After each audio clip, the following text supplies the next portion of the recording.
Hey everyone, I'm Tyler. And I'm Mark, and welcome to Youth Talks. This is the episode where nothing changed. Or did it? Hey, Minnie, that reminds me of some good times we had just last summer Yeah, in a Walmart store. Walmart store. Where Yeah, when you could be in a Walmart store. Oh, wait, you can be in a Walmart store. That's not off limits. no, but I do. Everybody goes to Walmart. I have a very distinct memory, Mark, of Mhm. you standing in the hall or in the aisle of Walmart, holding this mini up on a shovel, asking a complete stranger, "Does this give you the wrong impression when you lay head on a toy shovel?" Uh, On a pike. on a pike and you just standing there holding it in the air and Right, that's true. We were in Orlando at the time, so that probably was sacrilegious. But we did make it home. The ghost of Walt Disney did not come and get us, but yeah. sorry, Minnie and all Walt Disney fans. I did not mean to denigrate any memories of and hopes and dreams associated with Minnie and Mickey and all the rest. But how did it end? How did she respond? Because that was the best part. It's that typically, well, like most people would just, Yeah. like, is that a real question? Are you really talking to me? Yeah, they're like, and I think it was kind of like, oh, it's okay, and then quickly scurrying away as quickly as possible, moving away from the dangerous man.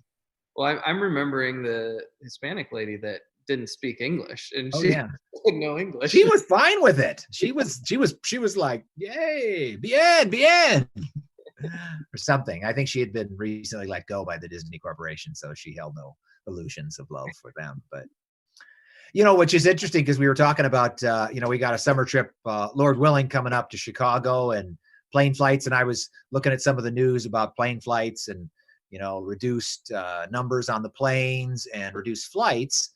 And we do have our stuff booked, but we were talking about maybe road tripping all the way to Chicago with a couple of vans. How do you feel about a big road trip with our people if that were to happen? I like road trips; they're fun. It could be a plan B, perhaps. Just depending Plan on B, what okay. happens. Plan B. All right, not plan 1A. So it's okay. It's not equivalent to flying. Okay. I don't know. Maybe it's like I don't know. It's somewhere in between a 1A and a B. Is there a middle? Okay. All right. Where do trains? I mean, if we have to jump on a train, where does that fit? Is that like 2B or is that a 4 or a 7? I don't know. Actually, I might like that a little bit better than vans. Mhm. Oh, sure. Yeah, because that'd be fun. All right. Well, it takes off right in Ephrata. I mean, I bet we could catch, the boxcar there and play some Boxcar Willie Yeah. in probably 3 or 4 weeks, we'd be in Chicago, Yeah. I don't think, I don't know about train travel anymore. It seems, I don't know how quickly it would actually get there, but If it's a bullet train, do we have any of those? Do we have any bullet trains here in America? we don't. They talk about them. I think in California where, everything is free and champagne flows through the water fountains and, it's free living for all. And there's no such thing as debt or anything like that. So Well, I can tell you that Disneyland is not free because we that's went true. on our summer trip, and that was Right. that's pricey. Yeah, and especially now there. I mean, I hope they make it. I'm a little concerned for Disney. I hope they're not, in trouble with all of this. I think They have enough in the bank to make it. I just wonder, are they able to eat and get what they need? And actually, is there enough toilet paper at Disneyland? I mean, do they have those things taken care of? I'm concerned. Yeah, I don't know. Well, they've got all their employees that I don't know if they're still working there, what they're doing, but I bet they're Mhm. still doing stuff around the park. But obviously, no customers, no people coming in and using the toilet paper. So I'd imagine they'd still have True. what they need. Except for the one guy that was living there on although that's abandoned. They talked about it like, at first the description of this guy that was like homesteading somewhere there on Pleasure Island, somewhere deep in the heart of Disney World, but it was actually like in an abandoned park. So I think there's so much going on in Florida. They built so much there that there's parks that we don't even know exist. Yeah, I think they're completely off the radar there or something. I don't know. it's interesting. I hadn't heard about that, so I will have to Oh look. yeah, he was living there for a couple of weeks, and then I think some drones saw him or something like that, and then they came in. It took a while to find him too because I think it was fairly overgrown, like it would be in Florida. But he was on some Disney property somewhere, just camping and having a good old time, and Mm-hmm. just back with nature and things. So Yeah. So we'll see. So yeah, hopefully trip-wise, I mean, things are one step at a time. Things are starting to, it sounds like, hopefully in Grant County opening up a little bit, and people are probably, it seems like people are a little tired of being cooped up, but so we're trying to balance that. Yeah, following the law. I think we have a question about that later on. We'll have to see fitting into that. Yeah, whether about following all the rules, So. Yeah. But I can get down with the idea of a road trip. Those are fun. Huh? So, and I was telling you earlier that I did a road trip with 3 of my buddies after my freshman year in college, and we went from Riverside in Southern California there all the way up to upstate New York. Right. And we had a pickup truck that we were in, and so we set up the back row as beds basically. So there's 4 of us. So we had a pilot and a co-pilot driving, and then we just switch, and the people in the back would sleep, and then there'd be a pilot and co-pilot up front, and we made it from SoCal all the way up to upstate New York in about 24 hours, almost exactly, doing it that. And so that was with a short stop. Yeah, you were talking about that, and you said it was like 2,500 miles, so that is actually 100 miles an hour as an average. So Yeah. we were stretching how much time it was, Yeah. but it sounds good. I mean, it was. Yeah, I'm just doing the math. I mean, maybe it was 24 hours, but I'm doing that's 100 miles an hour. So I'll have to go back and look up exactly how many miles it was. It's a heck of a trip, though. It was probably pretty fun to be just like that and kind of feel like you're on your own, doing your own thing. So yeah, especially as a college guy, single guy going out with some buddies and just having some fun. And we were touring some of the baseball stadiums, so we stopped in St. Louis on the way there and saw the new stadium, the new Busch Stadium they were building there, and then went up to we stopped in Cooperstown for the Baseball Hall of Fame, and then we went over to Boston and saw a game at Fenway. We went to New York and toured the stadium, but the Yankees weren't in town when we were there, so that was a bummer. Yes, big bummer for that. Yeah, for me, anyways. My friends are all Yankee haters, so they didn't really care. Still cool. Yeah, it was. And then we went down to Washington D.C. and saw a game at what was it, RFK Stadium, I think. Mm-hmm. That's what it was. Before the new state. Yeah, before the Nationals. So who was playing? So who'd they have in there? Like the Expos, or what was at that point? Because it wasn't the Nationals yet, or was it the Nationals at that point? I think it was the Nationals at that point. Okay. Yeah, because it wasn't. You are young. I do forget that. So that was like 2 years ago. 2 years ago, when I got out of college. But no, this was 2005. Okay. Yeah. 2006, I think. 2006. Okay. So, yesterday. The Nationals, and then we went up to Chicago and saw a couple games at Wrigley too. So it's pretty fun. Yeah. Do you miss that kind of freedom now that you're married with child? I mean, how does one reconcile all that together? Has it changed? I mean, has it changed for you, where that wanderlust is different and you see it differently? Well, I have to ask: is Tiffany watching? Can I answer that? No, I'm just kidding. She may be. So no, actually, I think I wouldn't say I miss it. It was really nice at the time, but it was the season of life that I was in, and I enjoy the season of life that I'm in now with a wife and kids. So yeah. Yep. That's a very good answer, a very mature answer. I'm very proud of you. But speaking of a family man, we have a guest with us for today's show, Sean Salas, who is pastor here in town at First Baptist, and we're delighted. He's a longtime Moses Lake guy, and he's got a good story. So let's bring Sean up here. Sean, welcome to Youth Talks with Mark and Taylor. Hello. Hey, how are you? My wife is right there. Hi, Cassandra. Oh, you got the whole crew. All right, welcome. You're in the garage. No secrets. I'm in the garage. No secrets. All right, that's true. Good to see you guys. Well, is that your version of a man cave in the garage? Working on it. We have a third bay that we're gonna put some sheetrock in and make it a youth hang. Nice. Mm-hmm. A little projector screen in the community fridge that kids can donate to. So if kids have a bad day, they can come hang out. So it's going to be a youth cave. It's not going to be really a man cave. Yeah. I got to justify it for youth, so. So if you could have anything in a man cave, what sort of things, if money weren't an object, what would you put up in your your Oh, ideal man cave? What would we be have a it? Mountain Dew fountain for sure. Oh, what fountain? Mountain Dew fountain, A Mountain Dew fountain. Okay, nice. Domino's pizza oven. You get to make them fresh right there. Okay. Uh, unlimited data on internet, and Okay. tons of Xboxes and all that good stuff. So Okay. yeah. All right. Yeah. That still sounds like an exploded youth room without a budget too. So that would, yeah. So tell me, that's interesting. As you talk about that, having a youth bent and for connection for mystery. Why, as far as settling with, I don't mean selling, but focusing on youth ministry. How did that really come to be your, desired focus for ministry? As you see yourself there and you have this connection, is that something that came from long ago? How did that kind of come together for you to see yourself now, which is kind of a youth guy? How did that work around for you, Sean? So just part of my childhood, going through the struggle of seeing parents divorce, played a part in that. Birth parents divorced twice. I was 8 and 13. Both times they divorced. So bit of trauma there in my own personal journey, trying to figure out what God was up to. But came to faith at the age of 14, trusted Christ as my savior right before the shooting at Frontier Middle School. And that really shook me up too. Made some poor choices through high school. Even went to the Christian school, still made poor choices.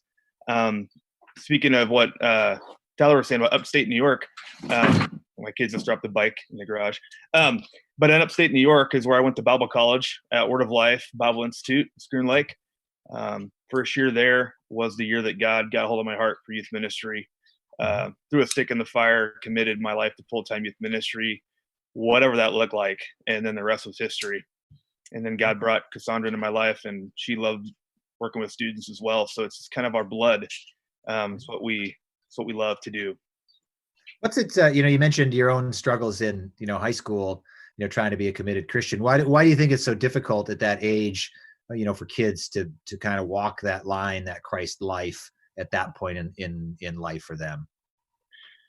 Well, I'd say for me, it was not having the strongest home life as far as faith goes. So the youth group was kind of my home away from home. Mm-hmm. And then when I was making some poor choices, and then you get called out by your friends that love you, that graciously confront you on your sin, and you want to, keep away from them because you don't want that guilt or that conviction, should I say. I began to just recluse myself from everybody, including my family, and made some friends that weren't the healthiest. And that's when I got involved with actions that I shouldn't have.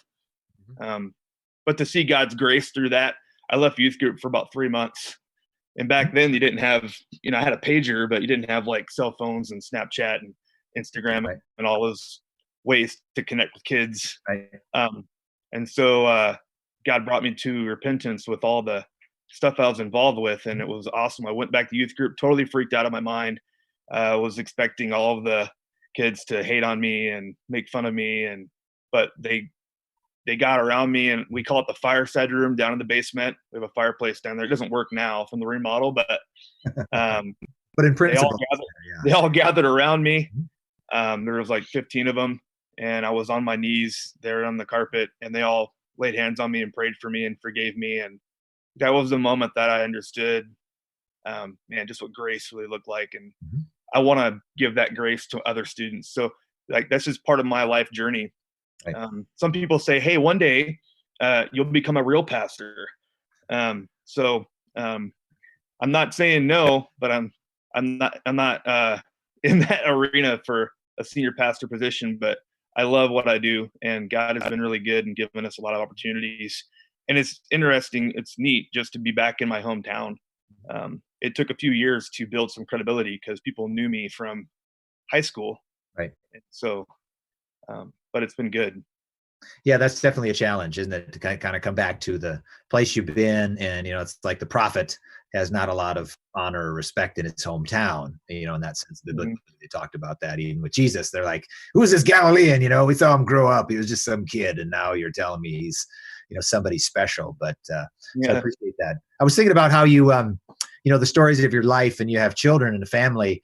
Do you have some thought of how you, or to what degree, or if at all, you share your past with your children? as they grow up? Because there's that sense that, I think we have an innate fear that if I share all the details of my life, maybe my kids will think it's all right.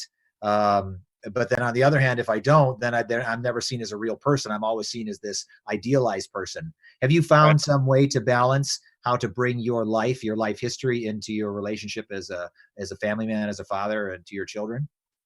As of recently, those conversations have been taking place with Josiah because he's 14, which is just weird. He'll be a freshman next year at high school. Excited for you. Yeah. I don't know what to do with that. It's weird. But he and I have had some conversations, private conversations, and some of the struggles. And I think it just depends on the age of the kid. Josiah or Jonah, he's only 9. So there's some things that I'm not going to share with him, but he's the one that I pray for big time. Jonah's he's just our little go-getter. He's a mini Sean.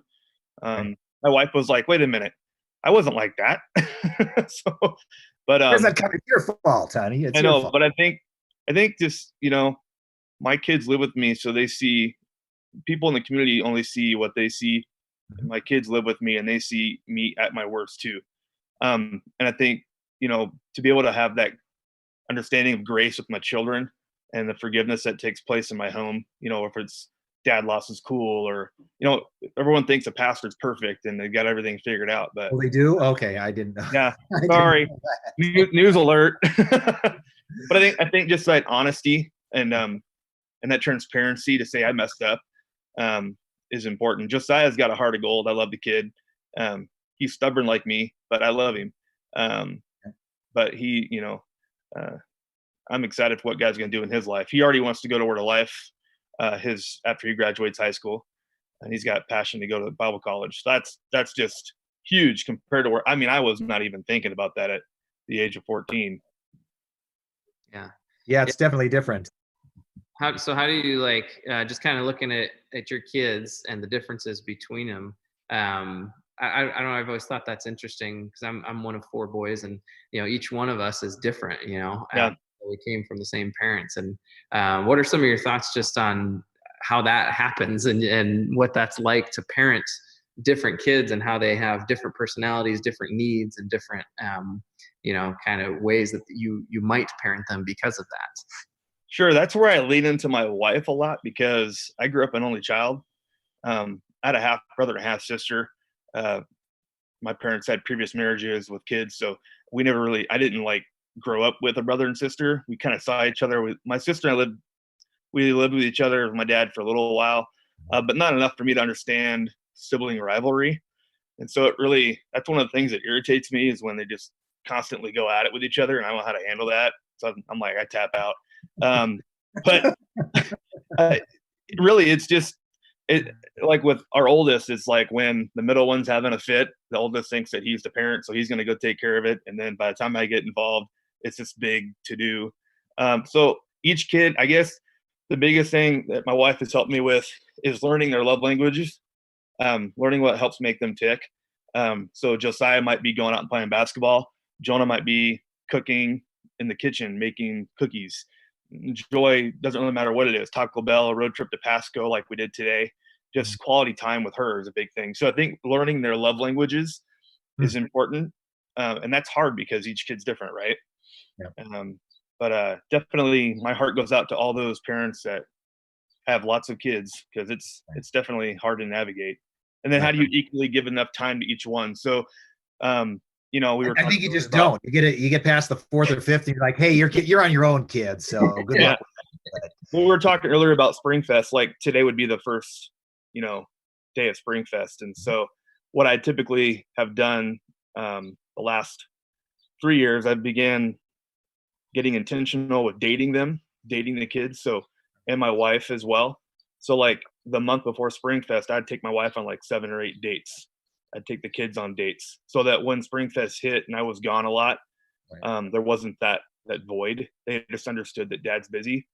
And I think whatever that looks like for everyone else, I don't know. It could be whatever your busy season is. I think as a husband, it's just important to be able to give that quality time to your spouse and your kids so that when you're busy, they understand you're not ignoring them. Yeah, I think that's difficult especially in the business that we're in, because you feel like everybody's request is valid and it's, it's spiritual. So you should just say yes to everything. And Mhm. that's typically even how I might operate normally, is just saying yes to things. So I think that balance is definitely important. We had a good question, or a good comment. Kelly had just written in about her sharing with her son about her life, and saying that, and sharing in some of the difficulties and some of the mistakes. And she said it really opened up an opportunity for them to converse with one another, and also to understand sin and grace, and what Christ did for us, kind of open up some doors. So I think it's definitely a risk. I think many parents have a difficulty in sharing their past, for lots of reasons. Maybe because they've never really shared it with anyone. I think all of us can have stuff in a box that we just go, well, no one would know this. No one needs to know this stuff. And it's interesting. I had an occasion with a person dear to me recently, just sharing something very a hurtful event and a powerful thing in their life, sharing it. And, when it's left alone inside by itself, that's a difficult place when it's all chained up, and it can be brought before you over and over again. But even when you relay hurtful things that have happened, or powerful things like that, suddenly light starts to shine on them, and whatever seemed to be so difficult about it becomes a little less, I think. So that's certainly powerful. I've tried to do that with my kids, but I myself have held back a fair amount. And in fact, I was thinking about at our youth group earlier this in the fall, when we had an opportunity for the kids we just took a time to just say, hey, ask whatever you want. And so they started asking about our past. And I was kind of like, I don't know, man. I don't know if I want to share that stuff. You remember that, Tyler? Yeah, I do. Yeah, and you were hesitant because he didn't want it to he didn't want it to give anyone ideas of what to do, for one reason. But yeah, it's difficult, so I understand it. And, I found that, and there's certainly things that I withhold too. Yeah, but you're a pretty good guy. I mean, the problem is you're kind of like, well, one time I might have said darn to somebody, and I felt really terrible, and I've never told anyone about that. That's the way I set it up anyways. So if I told you what was really in my closet, so yeah. No, but there is, there's certainly things in my past that I'm just not willing to share yet, for whatever reason, what good or bad. And so, yeah, so that's part of it. But I don't know. Yeah, and I don't know, for you, Sean, and your kids, I appreciate your perspective on raising them, and just the quality time that you give them, and sharing, being open and honest with them, and letting them learn from your mistakes too, and your struggles growing up. And so It's hard having to go to your kids and say, I was wrong and forgive me. It's like, Yeah, but that's a powerful thing. As a quick note, though, I want to note my wife, Debbie, Sean, had said, I've known you since you were a kid. You have always been a kind and cool person. You've been a blessing to me and to so many others. So whatever you think of some of that past.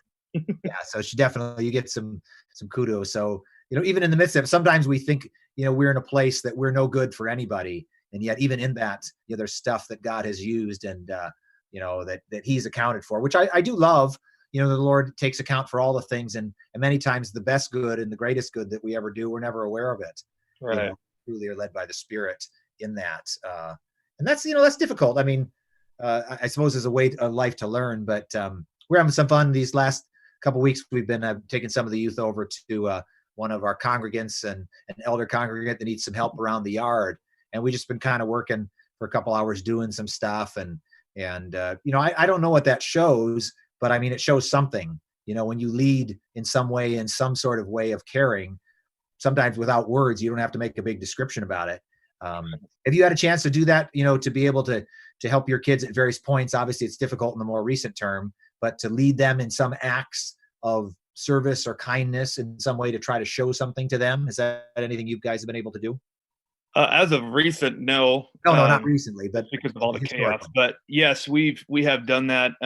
We've helped a few of our older seniors in our church with different things, and it's been good for the kids to get stretched a little bit and get uncomfortable and go out and do those things. I remember one of the things, we did an event called Illuminate. This was probably like 6 or 7 years ago, and the idea was for us to just get some churches together from our network, and we did a foot washing and just kind of like talked about meekness and humility, and And then the next day, after the foot washing and the message and the worship, the next day we went out in the community and just did some service. And we weren't going out to preach to people. We're just going to just to love and serve. And one of the jobs we had was cleaning Anytime Fitness. So Crystal and Todd were there at the time. And so we went in there and we were cleaning their windows, washing down all the equipment and stuff like that. And it was really cool to see kids just like engaging that. It got a little awkward though, because we're all wearing these like super neon green shirts, and they had like the Illuminate logo on it. At the time we had our 15 passenger GMC van that with tinted windows with no logo on the van. And so we were inside, and this one girl walked up to an elliptical. This lady was on the elliptical working out. She's like, "So how are you guys doing? Who are you guys from?" She goes, "Oh, we just got out of the penitentiary." And the lady was like, "What?" He's like, "Yeah, we were in prison. We just got out. We got work release." And the lady saw the van and then connected the dots, and it got real awkward. Guys got a little big. I think sometimes, Mark, like what you're saying, I mean, you gotta those kids gotta get out and do stuff that they might not typically consider doing. And then years later, I hear from students, I'm not even sure if they remember what we did. And they're like, "Oh, that was so cool. That time we went and did this and did that." And I'm like, I think I might've forgotten. I may have had a Biden moment. I don't know. But, so kids remember those things, it impacts them. Yeah, I think that speaks to just the need for, community connection, that we're longing to do that, to have our lives have meaning and purpose. And again, our Christianity isn't secured because we do things, but as a result of what has been secured by Christ's grace, we then are to move forward with acts of kindness and develop, that kind of person. So it's an interesting balance, because there's, certainly people in our community that view their religion in a way that you work towards it, that you're working to get the prize. And, so much of the scripture is about the fact that the prize has already been won. It's simply ours to receive it. But that should do something. But in you, and I think that's the difficulty, isn't it? I mean, when you think about Christianity, even our own lives, I mean, when does it move to that place that we operate out of the Spirit of God just to love, that we're looking just to love because we have been loved? That we're not checking a box, look, I better do this, I better do that, I need to get this done, I need to do that. Yeah. Sean, how do you balance, grace in your life to let that be the motivator and not just a sense of duty or obligation because of your position or, your I've been at the church 13 years, so it's been pretty intense, pretty crazy, and a lot of growth in that season. Right. Back when I was working at YD and the church together, I worked at YD full time and FBC part time. It was getting to that point where I was kind of doing stuff out of obligation and versus a heart of gratitude to God, just first and foremost. Kind of became a duty, like you just do it. You go to work, you do your thing. I'll never forget, it was Josiah, I think he was like maybe 3 or 4. And so he came up to me at the house one night and he said, "Daddy, where do you live?" And I was like, "What do you mean, buddy?" He's like, "Well, do you live at YD or the church?"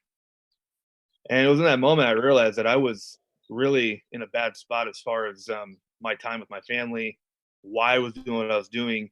And there's that fear factor of like, well, I've got these supporters with YD and, I'm only part-time at the church. And if I quit YD, will the church be able to afford me? And it was kind of this whole just scary thing.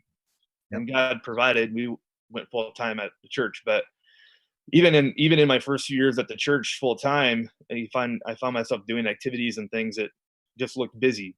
And so Andy confronted me in love with that. One day he came to my office and he said, "Hey, pack your stuff, go home." And I'm like, I get fired.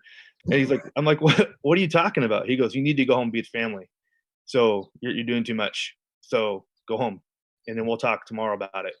And so we sat and had a conversation. He said, "You need to get to where you're doing your good, better, best. What's your good, better, best?" Okay. He goes, you can be busy all day long, but you won't be fruitful.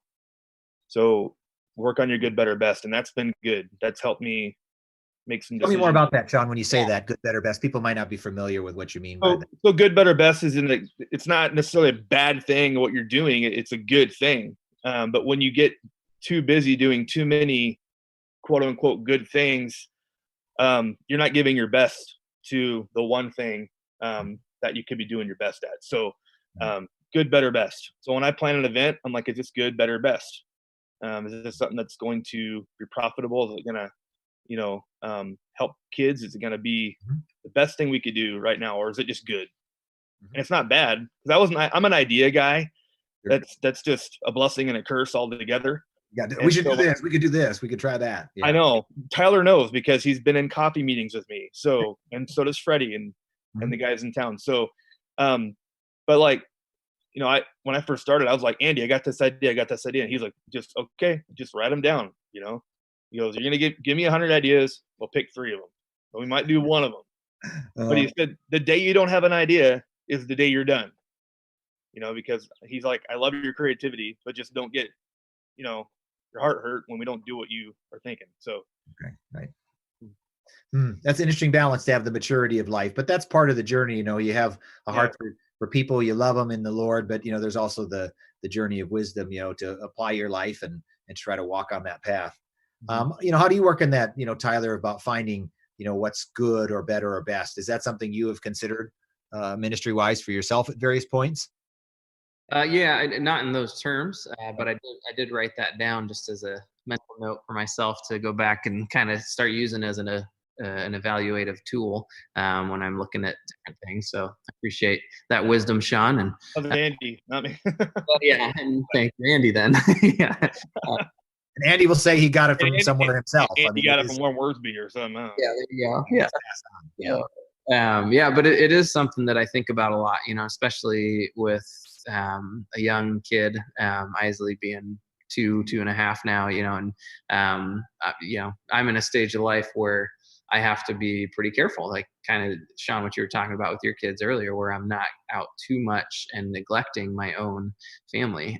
So I do try to think of things in the sense of just like, okay, what is the most important thing for me to be doing? Because you're right, there's a lot of good things out there to do, and so I try to look at it in my own giftings and my own personality and the way that God has designed and created me, and what am I best equipped to do, and then those are the things that I try to focus on and do, and then when other good ideas come up that maybe is something we need to do, I'll either say, well, I just can't do that right now, or I'll find someone that is gifted for those things or try to anyways. Mhm.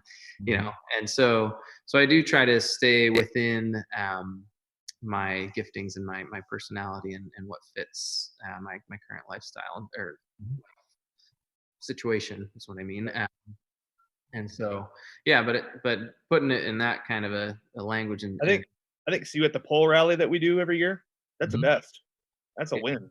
I I love mean, we get hundreds of kids together and multiple youth groups together, and we meet for the cause of Christ. And that I think that for me, that's something I look forward to. It's like that's a no brainer. We're gonna do that.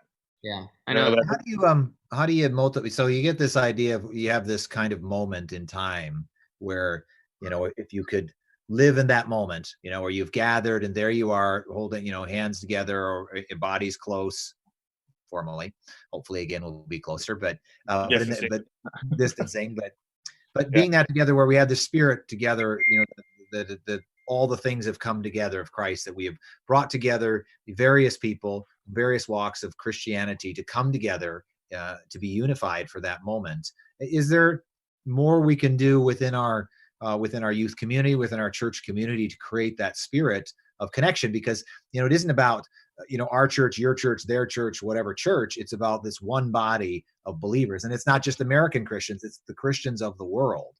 But I guess in some ways that starts from one thing. Is there, Sean, some sense of even, and again, not to blow it out to globally, because we don't want to create such a vast picture that we lose sense of what we could do. Is there some thoughts of how that could grow to be more of a spirit that connects us than other than just that one day of the year? well, I think we had talked about doing some more stuff this year. There was one thing we were talking about doing here in the spring, but then obviously that was put on hold. But I think there's some other things that have bled from it more than just events. It's Tyler knows kids from my youth group. I know kids from his youth group. So when I'm at the high school, I see his kids. I say hi. He says hi to my kids. Freddie sees our kids. So there's this community of youth guys that are all on the same page and we got each other's backs, I don't think it would be any. I do remember. I'll share a little story. Keith Zackel used to be the youth pastor at Foursquare Church. Keith was a dear friend of mine, and all these years, these guys come, they go, and I'm just kind of like the old geezer hanging around. So I'm like the old guy now, So I'm almost 40, so give me a little. Okay. Anyway, you don't look a day over. Oh, trust me, dude. Springfest. All this is Springfest. So you don't look a day over. I remember and this student won't mind if I use her name. She's cool with it. But her name was Michaela Barrett. Wonderful kid. Her and another friend were at Foursquare Church. The youth group wasn't really growing. And so they were going to come visit my church, my youth group. And so Keith and I are friends. We talked. He told me that she was coming. So she came with her friend, and they sat through the whole youth service and everything. And at the end of the club night, I pulled them aside, and we walked into a room there, and we talked. I said, "Hey, good to have you. I'm glad you're here. So where are you from?" And she's like, "I'm from Foursquare Church." I'm like, that's awesome. So her friend's like, "Yeah, I go there too." I said, "So why are you guys visiting here?" And she said, "Well, our youth group's just not growing. It's not big. There's only a few kids, and we want to be a part of something that's growing." And I said, "Well, hey, Keith is a friend of mine. We've talked." I said, "We're not upset with you. We're not going to chastise you. But I said, if you want to stay here, that's fine. Keith's okay with that. But I said, I would implore you to go back to your youth group and come alongside your pastor and say, hey, what can I do to help you grow this youth ministry?" And so Michaela wound up staying with us, which was fine. But the other girl went back to Keith's youth group and began helping out as a leader a little bit more. And his group was starting to grow. So I think those are the things that, like, we hear church hopping a lot. That's one thing I just can't stand. And it drives me crazy. I'm like, if you want to go somewhere, go and stay and connect. If it's not working, that's fine. Let's talk to your pastor and let's work it out. Right. I think that is where it becomes healthy, because kids just tend to bounce from church to church. This guy knows my past. This guy knows my history, whatever. So I'm going to go to this church instead of that church. And it's kind of this whole, I have more friends here than I have there. And so I was trying to get Keith and I both were trying to get the perspective of the youth group isn't about you, right? It's about Christ and how you can help your youth pastor reach kids for Jesus. So see you at the pole rally is a great event. It's a wonderful thing. But yeah, I know Freddie's heart too, and Tyler and Noah. I know the hearts of these guys in town, and there's a lot more that could be done. And I am totally in agreement with that. But I think that the more we can, send our kids out as ambassadors, the better we'll be, because we can't do it all. It's just not going to work that way. Our youth leaders can't do it. Our students have to be leaders. Yeah, I know that's definitely true. And just the idea of the connection of the churches. We've had some comments, people talking about see you at the pole. Debbie and Kelly and Alyssa and some others, just talking about that as an event in itself and just enjoying that. And then even a call to do more. But I think what's interesting is that we have to understand we're not really in competition with one another. No. And I think that's part of the inherent problem sometimes, because, a church can be, depending how it's driven, it has to support itself, and there can become this man-centered idea that we've got to do all these things to keep everything running.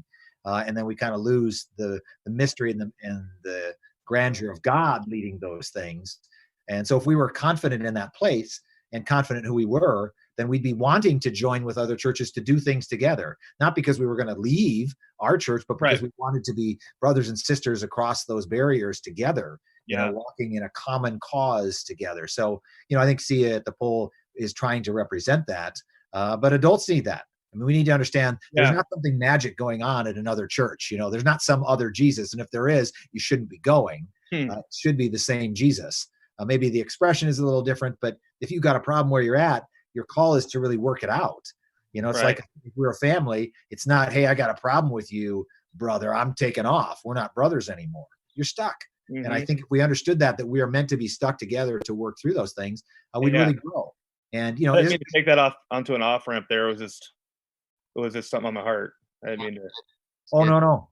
There's no off ramp. So, this is how it works here. I mean, probably 4 years ago, I was in a place where I was jealous of another guy and, in youth ministry, and it was really hard, and my heart was not good. I'll never forget that ministerial meeting where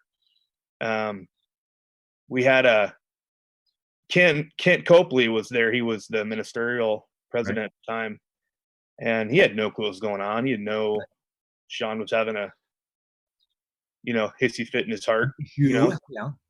And we were in this meeting, and he called all the youth guys up to pray over us with all the youth, all the senior pastors, and he was like, man, he's like, God, if there's anyone out here that's struggling with jealousy or bitterness in their heart, I pray that you would just help bring them to repentance with that.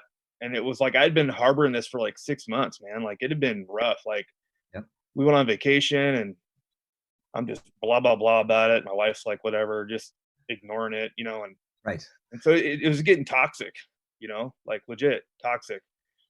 And I remember when he was praying that prayer, it was like God said, enough is enough. The Holy Spirit was like, yeah, you're done.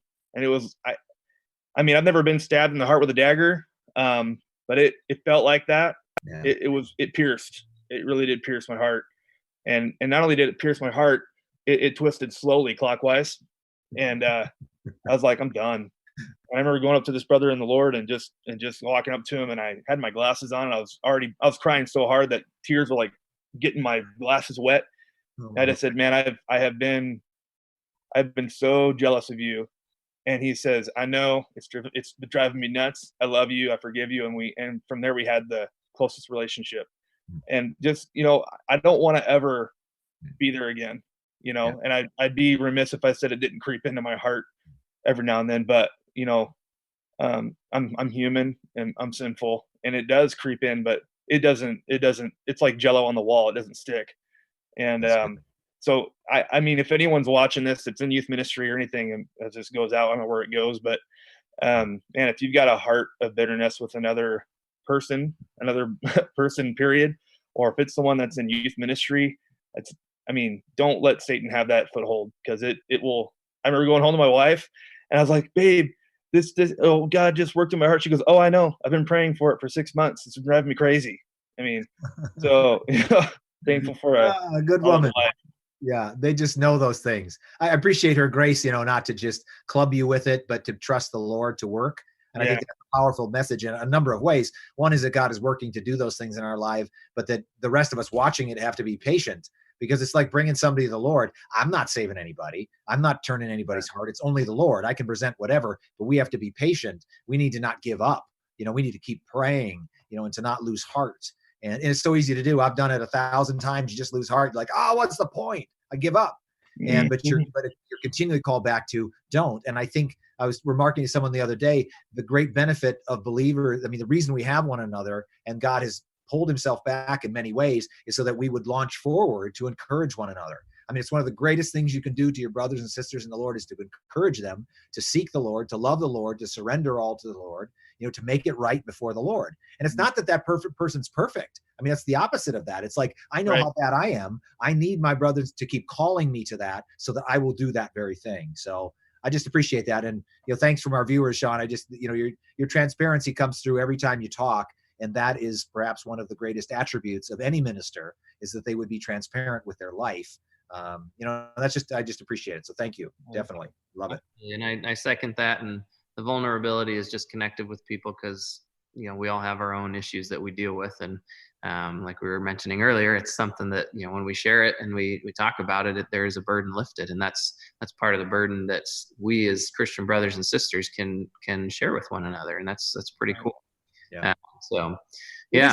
Yeah. I mean, in that area, there is that sense that you have to take a risk, and you have to be wise with it, because, not everybody is capable of handling your particular truth or your issues, but we need to be searching for it, because they're there. There are people that can do it, but it is a risk. I mean, you lay that stuff out there. It doesn't always work out. The person doesn't always deal well with it. But you're still, it doesn't keep us from the responsibility of sharing, but you just got to know what's with it. If I share, it might work out great. It may not today work out great, but I'm still going to do it, because that's what we're called to do. So yeah, definitely. How's it been, Sean? In these last couple of months, we've all been chafing under restriction. Have you been able to keep in contact with people, on a church basis? I mean, with your kids and stuff, through the various stages over this last time.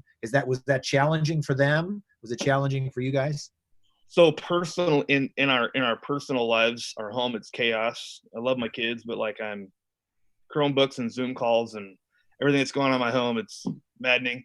In fact, I inherited in my home philosophy we do at summer camp called FOB, which stands for flat on bunk.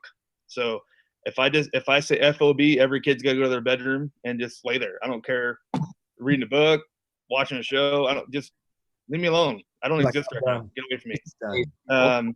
We do sneak out sometimes. Like I take my wife to Porterhouse. We go to the youth room and have a dinner down there in the youth room just to get away from our house. I know it sounds crazy, but it's nice to get away.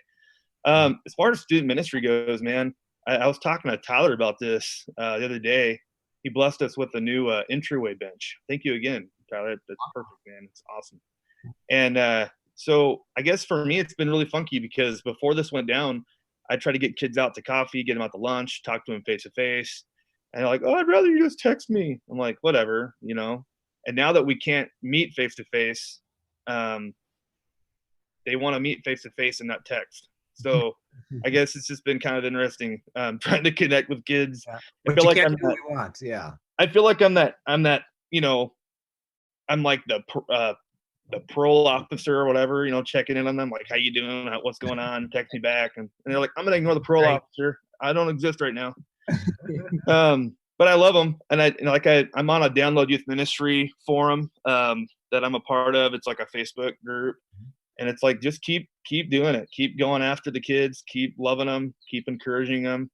One of the big blessings that it's not me, it's God.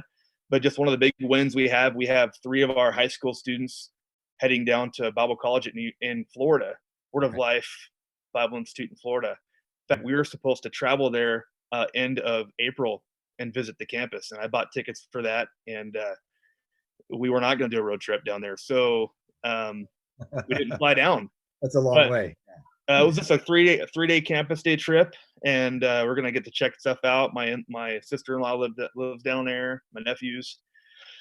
But God worked it out, and those 3 kids are still going to Bible College in Florida. And I'm just so excited that they're going, and they're going to be a part of that ministry for a year and getting biblical training. And I'm a tad, you know, not jealous. I'm thankful they're going. I just wish I was going too, you know. So not jealousy, it's just excitement. So but as far as our church goes, we have deacon care groups. We connect with our people. For the most part, everyone's doing well. One guy in my church, he loves to fish. He's a youth leader of mine. He's a hardcore dude, and he loves to fish. And when we weren't allowed to fish, it was hard for him. So finally, they lifted that, so he's able to get out of his house and fish a little bit. So life begins again. Wow. Well, Sean, we're just delighted. You know, we just want. I mean, I don't know if proud's the right word. I should use it. I'm just proud of you in ministry, for your heart. Delighted, you know, what God has done and to be able to use you. It's not about perfect people. You know, it's about broken people before the Lord who are willing to be used. And I know you believe that in your own life. And so you're, you know, just a great example, you know, of how God can work through all kinds of circumstances, take you in and out, and then use what you are. And so I'm proud of you in that way, proud to be associated with you here in Moses Lake as a minister, that you're a Moses Lake person that has come back to share the truth. You know, whether it works great for everybody or not, you're going to keep preaching the same message. So we're just want to thank you for being part with us today and sharing your life. Thanks for having me. That's fun. Absolutely. Yeah, and maybe we could do something maybe we haven't done yet, but before we let you go, I'd love to just pray with you. Just ask the Lord to bless you in this time. So Tyler, I want you to do that when you pray for him, and then we will send Sean on his lovely way. Well, we'll leave him at home because that's where he is. So. All right. Thank you, Tyler. All right. Father, you are a good God. I thank Sean and just the blessing that he's been to me over the years, and just the lessons that he's learned and the things he shared today in this time. It's been a blessing and for me, and I'm learning from it, Lord, and I hope others are as well. And so, God, I just pray that you would bless Sean with a continual heart of just a willingness to share and to seek people just out of love for you, and chase them down in a way that is not obviously aggressive, but just as a way that shows your love, and the way that you come after us as well, and the things that you've done for us. And so, Father, we pray that you bless Sean and bless his ministry and the ministry that you've provided for him, Lord. Will you continue to give him that willingness to be part of it, continue to work in his heart, and just, Father, I thank you for his commitment to community, and just whether that's within the church or outside the church, and mentioning Spring Fest and the Freedom Fest and all the things we have going on here in Moses Lake that Sean's a part of, Lord. It's a huge blessing to the community as well. And Father, I pray that you'd continue to use that in his life and in others to be a blessing and to draw people to you. Ultimately, that's the goal. And thank you for him. Thank you for his family and for this time, Lord Jesus. So thank you. And we just ask for your hand of blessing over Sean today. In Jesus' name, amen. Amen. All right. God bless you, man. Thanks for being with us. Yep. We love you. You guys. See you, Sean.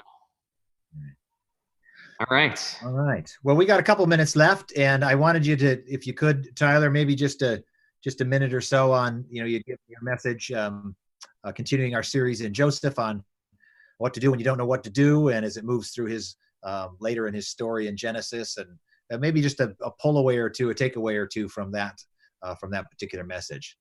Yeah. The big idea, well, the part of his story that we were focusing on this week is the part where he was in jail after being falsely accused, and he got thrown into jail unjustly, and there he met a cupbearer and a baker, the cupbearer and baker for the king, the Pharaoh, and so he interacted with them, and they had dreams, and he interpreted their dreams with God's wisdom, and it kind of seemed like, hey, one guy was restored to Pharaoh's service, the other was not, and it kind of seemed like, hey, this might be my way out, put a good word in with Pharaoh for me, and yet that didn't happen. The cupbearer forgot him for 2 years. And so just kind of looking at like, okay, what do we do in those difficult situations when we try to do something right, when we do the next right thing, but then it doesn't actually change our situation. And kind of the big point was that when we don't know what to do in those situations, it's helpful to remember that our problems can position us for purpose. And looking at Joseph and what happened with him is he sat in jail for 2 more years after helping out the cupbearer. But then eventually he did become, the cupbearer remembered him, and he interpreted Pharaoh's dreams, and Pharaoh made him second command in all of Egypt, and ended up under his leadership. Egypt ended up surviving a terrible famine, and was able to help out other surrounding nations as well, which included Joseph's home nation and his family, that they were able to save. And so, and all because he was in jail for an extra 2 years unjustly, and so looking at that and kind of just some of the pullaways were, just no one else has our story. We each have a unique story that God can use to position us for purpose, and that our stories can then interact with other people. There's other people that, even though it's not the same story, it's the story. There might be similarities between your stories, and you can come alongside those and encourage them and support them through those things. And then also just kind of looking at, we got to remember that our story is part of a bigger story that God is doing too. God is working throughout all of history to redeem all of creation and all of mankind back to him and to a life with him. And so what we're doing in our lives plays into that bigger story. And so that was kind of the big takeaways at the end, that remember that no one has your life story. Remember that your story can interact with others. And third, remember that your story is part of God's bigger story. Right. Yeah. And that's a powerful lesson to learn, that, there's something more going on than just this, because we often feel alone where we're at, circumstantially at times. That's definitely true. We had a couple questions from our viewers before we wrap things up today. We want to make sure that we hear from a couple people. I think they're all serious. Maybe they're not all serious, but we'll see. We had a chance we saw a couple students today, and I took a couple videos, so I think there's questions in there that may be serious and there might not be, but we do have one. What's our first one that we've got there for us, Mario? And I think, all right. Hi, Mark and Tyler. Thank you for your video, Tyler. I loved it this week, and there were a lot of good points that really stuck with me, and one of them was that our problems can position us for a bigger purpose, and I was just wondering if either of you had an example of that in your life to share with us. All right.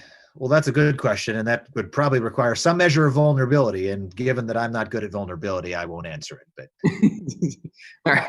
probably I'm gonna could make you. I'm going to sit here in silence until you answer it. until you answer something. Problems positioning. See, the issue, I think when I look at my life and you have a question like that, most of the problems I have faced were of my own doing. I made my own messes a number of times. When I was struggling with some issues in my life, personal behavior choices, at young ages through college and immediately after.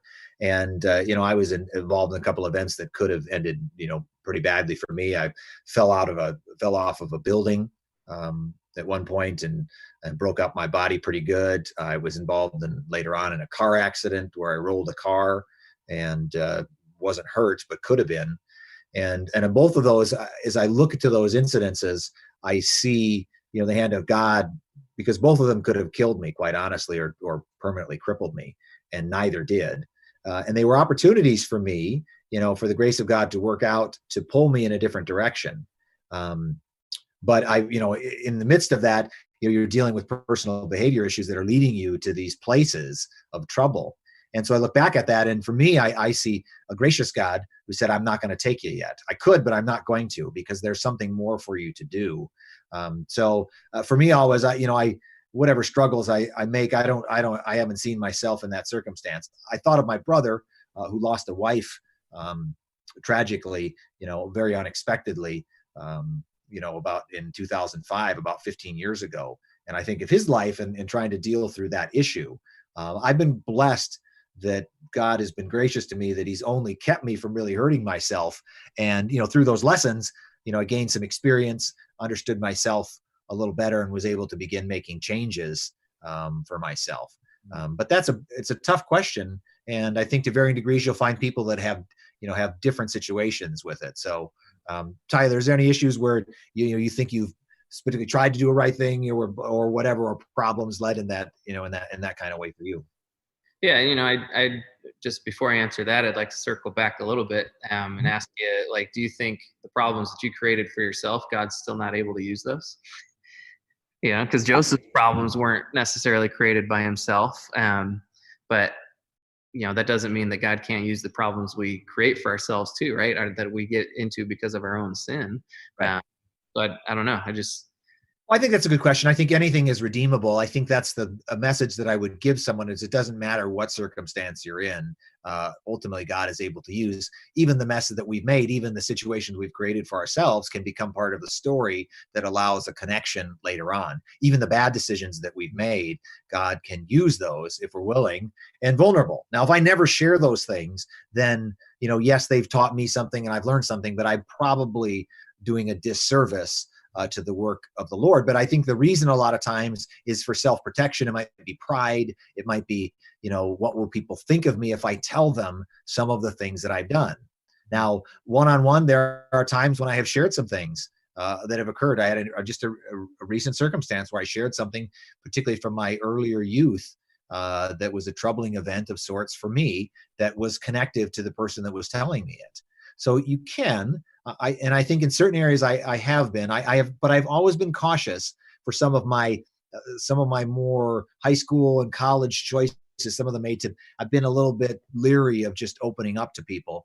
And my main reason is that it's difficult to know whether somebody can handle that, because it might become a burden. Sometimes when we share some of our failings, sometimes that's an issue. That's a tough spirit area for some people, because then they hold on to it a lot. It keeps coming up. Satan can really hit them and go, oh no, and it tends to shake them. So maybe I need to be more open. Maybe that's the overall message. But I'm willing to consider it. I got to listen. If people need to hear it, I need to share it. So it's a good question. Thank you. Yeah, I think it's putting me on the spot. Yeah, reverse the role here. But yeah, I also think it's just one of those things that the Holy Spirit will lead and guide you in the moment. What you need to share, and whether it's worth the risk and of being vulnerable and all of that. And right. So that's, anyways. Yeah. But to answer your question, the situation that first came into my mind was before I came here to Moses Lake, I was in Riverside, California, working at a church there, a large church in the youth department, and great church. But and so I had graduated from college and was working there for a couple years, and there was a change in who the youth pastor was in the middle of that time, and so I spent another year or so under the new youth pastor, and that was a good time. It was formational for me, but there came a point where he sat me down and said, "Hey, Tyler, this is I'm basically firing you." But right, yeah, right. But he said, we're going to give you so many more months, but here's why, is because I want you to. You can do this on your own now. You don't need to be here learning anymore. You can go out and be a youth pastor somewhere. And so in the moment, that was really hard. And there was actually kind of some behind the scenes stuff, that there were some miscommunications, and it just kind of led to some complications and stuff that was a little bit complicated. And so what ended up happening is I ended my time working with the youth ministry, but then I was kind of hopping around to different ministries within that church of doing a bunch of different things. And everything from teaching like a class on baptism to working with the older, like the 6th grade students, and kind of working with the kids, which I hadn't worked with before, and doing a little bit with the junior high ministry, which I hadn't really done anything with before. And so it really kind of gave me 4 or 5 months of kind of a taste of the different types of ministry in the church, which was something that in the moment I felt like, oh, this sucks. All I want to do is work with the high schoolers. And the way that it went down was hard and disappointing, and everything. But what I ended up realizing is that God was using that to prepare me for this position here in Moses Lake, because initially the position I took was for middle school, which included 4th and 5th grade. So that time that I spent working with the kids ministry in Riverside ended up preparing me a little bit for the kids that I would be working with here in Moses Lake, and middle school as well. And so that's something where it's like, in the moment I didn't see it, I didn't know what was happening, and I was kind of questioning, like, what's going on here, God? What are you doing? Why is this happening to me?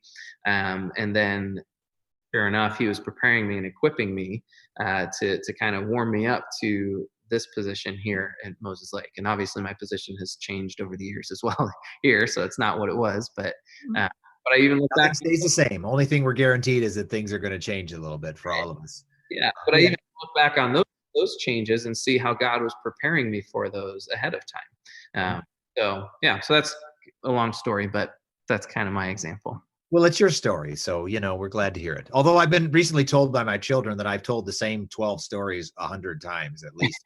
And I swear that that's not really true, that I haven't actually done that. But then they say, "Oh yeah, I heard that." And then I'm like, "You this one?" And I'm like, "Okay, so I guess I got to move on from the storytelling that I'm telling. So, and include some of this other stuff maybe." But Kelly commented to us that that she has allowed, that God has allowed her messes to be helpful to others when she shared them and connected. So, maybe there's a space for that. I mean, I got some doozies. They're not very good ones, but I do have some good ones that I have not really ever really shared, and we'll see. I think the one thing we do realize is that students and people really in general are looking for honesty and vulnerability and connection, and those things, they take down barriers. If I don't ever share how I was at some point in my life or various places, the struggle, then people just think you're perfect and they don't think they can relate to you.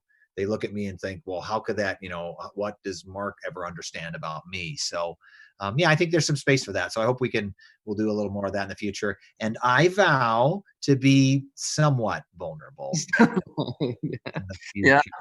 So, yeah. Do we have another? Okay. I know we had just maybe one more question. We have 2. Okay. Fine. Well, let's run. Is that Jenna just by herself? Okay. Well, you can run that one. I'll ask that. What is the airspeed velocity of a swallow? Well, I really only have one question for you: African or European swallow? That is different. So, I'm sorry, I made her ask that question. That is from the Holy Grail. That is a main storyline that runs through that entire movie, a Monty Python movie from 1974. And anybody on this call is probably, doesn't remember it, but some do. But anyways, the only reason that movie, although you talk about inappropriate, yes, there are inappropriate things.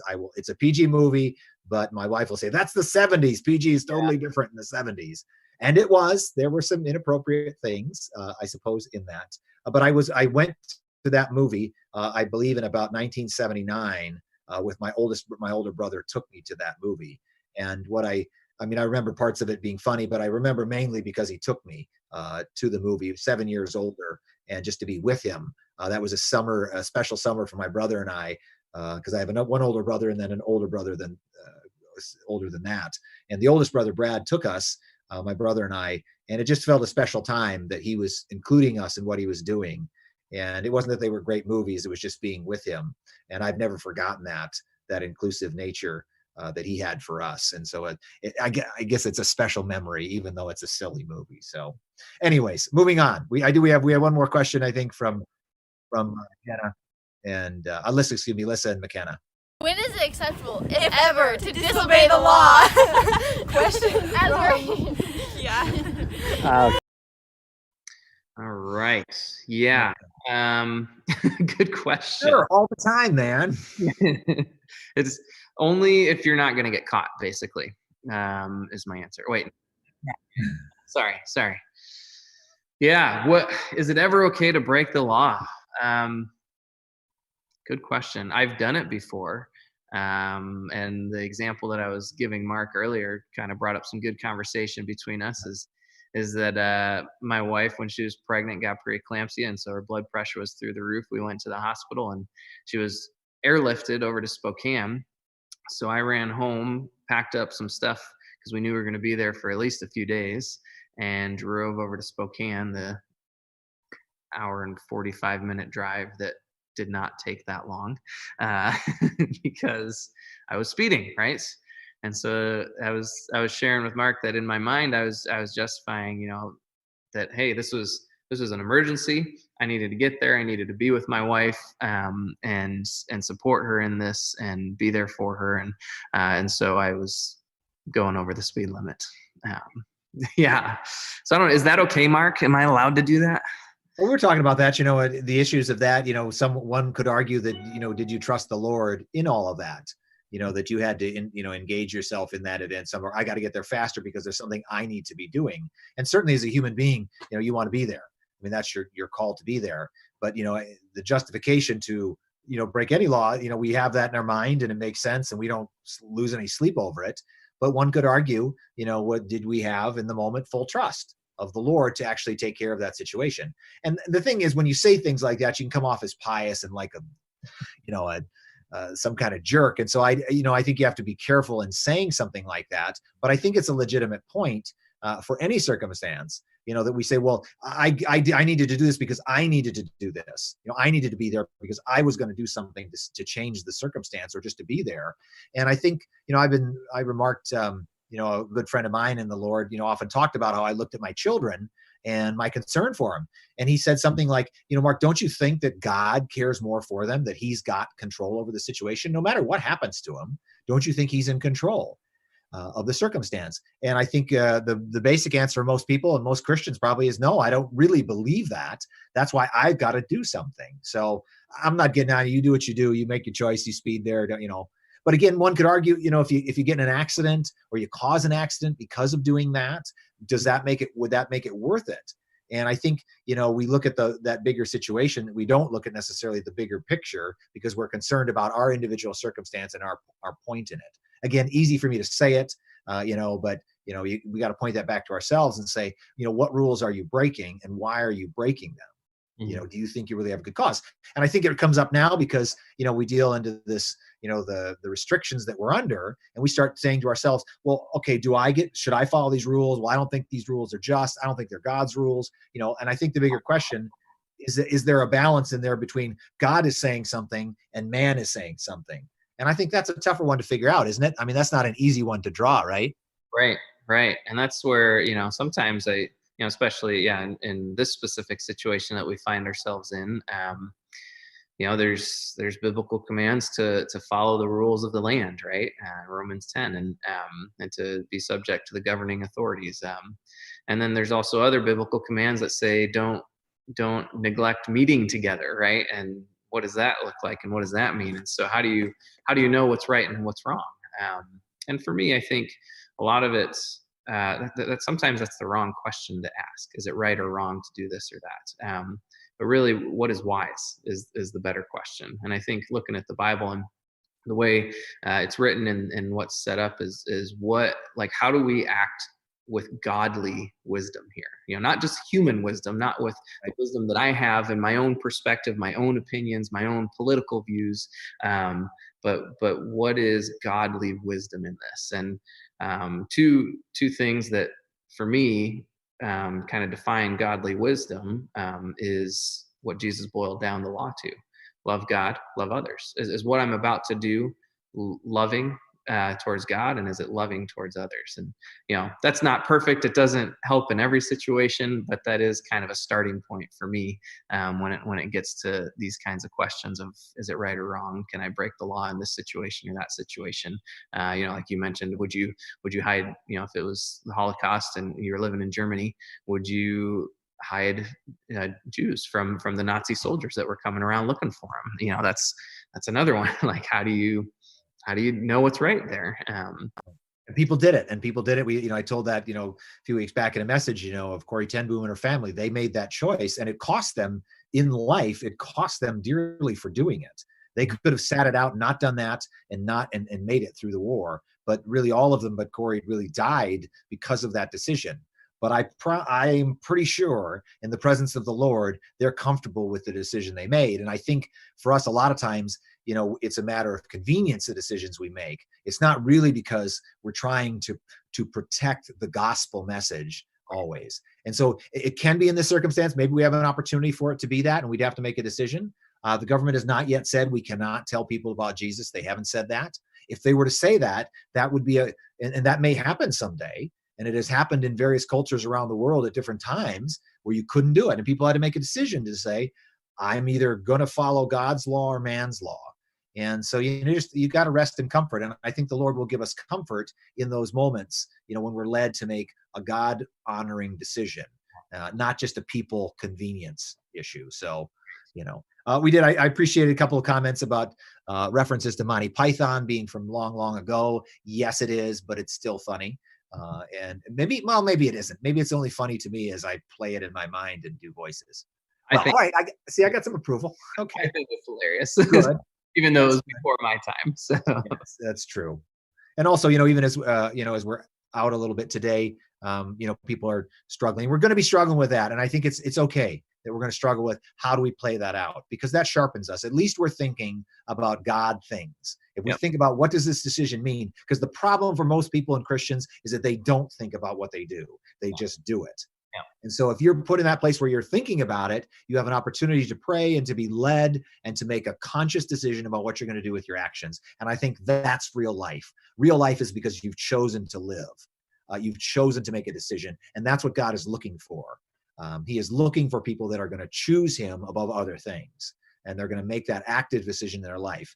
Christianity is not a passive event. It is not meant that we roll along and are just pushed along by a stream of water. It is meant that we literally jump in the boat and we begin oaring in the direction that the Lord is pulling and calling us. So that's exciting. So I appreciate even silly those questions. They lead us around to good places. I'm so thankful for Sean today to be with us. He's got a great story and testimony. As always, I've continued to be blessed by what we've been doing here. I want to thank Mario again for all that he's done. Can we say something again about what you're doing? Or are we still secret to the world? Can we tell anyone where you're headed, or is that still? No, you can. Okay, you all can right, talk fine. You talk about Fine. If you want to know what's going on in Mario's life, call him up yourself, because I'm not going to tell. But eventually I will. No. But I'm just grateful for him. You can. Thankful You for can all talk that he's about done. Todd, I'm thankful for you as we continue to visit and go through these things and grow together and share the Lord in different ways and have some fun. Yep.